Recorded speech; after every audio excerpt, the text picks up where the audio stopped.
මේ පොඩ්ඩක් හිතලා බලන්නකෝ කාලය දෙගුණයක් වේගෙන් ගත වෙන දින කිහිපයකින් මිනිසුන් අවුරුදු ගණනාවකින් වයසට යන තැනක් ගැන ඒ වගේම යන්න නුසුදුසුයි කියලා හිතෙන ඕනෑම කෙනෙක්ව ආපස්සු හරවල යවන අමුතු මානසික බාධකයක් තියෙන තැනක් ගැන කිව්වොත් ඔව් ඇත්තටම අහනකොටත් පුදුමයි නේද? අපි මේ කතා කරන්නේ ලෝකයේ තියෙන අපිරහස්ම කන්දක් වෙන ටිබෙටයේ තියෙන කෛලාශ පර්වතය ගැනයි. අනිවාර්යයෙන්ම. ඉතින් අද අපේ අරමුණ වෙන්නේ මේ මූලාශ්‍රවල තියෙන දේවල් එක්ක මේ අභිරහස ගැන ගැඹුරින් කතා කරන එක. මේක නිකම් කන්දක් නෙමෙයි මේ ආගම් හතරකටම අයත් පූජනීය මධ්‍යස්ථානයක්.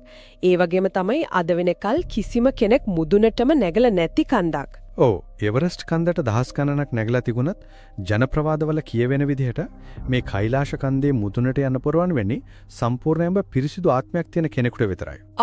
ඒ වගේම කන්ද තරණය කරන්න උත්සාහ කරපු අයට එකපාරටම අමුතු ලෙඩ රෝග හැදෙන අවස්ථාවක් තියෙනව නේද? ඒකනේ ඊටත් වඩා මේ කන්ද ඇතුලෙන් යන්ත්‍ර ක්‍රියා කරන ශබ්ද ඇහෙනවා කියලත් අර අමුතු ආලෝකයන් නිකුත් වෙනවා කියලත් වාර්තාවල තියෙනවා. ඒ නිසාම සමහරු විශ්වාස කරනවා මේක ස්වභාවික කන්දක් වෙනුවට ඇතුළත හිස්වුණු කෘත්‍රිමව හදපු පිරමිඩයක් වෙන්නේ නැති කියලා. විශේෂයෙන්ම අර කන්ද නගින්න ගිය රුසියානු කඳු නගින්නන් පිරිසක් අවුරුදු 1කමාරක් වගේ කෙටි කාලයක් ඇතුළත වයසට ගිහින් මිය ගියා කියන කතාවත් එක්ක මේ කාලය පිළිබඳ අභිරහස තවත් වැඩි වෙනවා නේද? හරියටම හරි. හැබැයි මේ